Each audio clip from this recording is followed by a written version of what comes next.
সর্বদা ঈমানের পাহারা দেওয়া। মানুষ ঘরের পাহারা দেওয়া শিখছে, দোকানের পাহারা দেওয়া শিখছে, বাজারের পাহারা দেওয়া শিখছে, কিন্তু আল্লাহ প্রদত্ত যে একটা নিয়ামত আল্লাহ দিয়েছেন, যেটা ঈমান নামক দৌলত, ওইটা পাহারা দেওয়া শিখি নাই আমরা।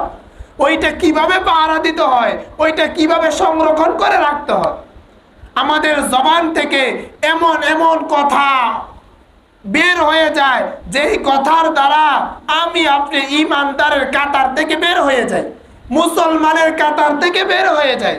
এজন্যে সর্বদা একটা এই ফিকির করা যে আপনার আমার পালনেওয়ালা একমাত্র আল্লাহ তাআলা, আপনার আমার রিজিকদাতা একমাত্র আল্লাহ তাআলা, আপনার আমার মহাব্বতের সবচেয়ে উঁচু মহাব্বতের পাওয়ার যিনি হকদার, তিনি হলেন আপনার আমার নবী মুহাম্মদুর রাসূলুল্লাহ সাল্লাল্লাহু আলাইহি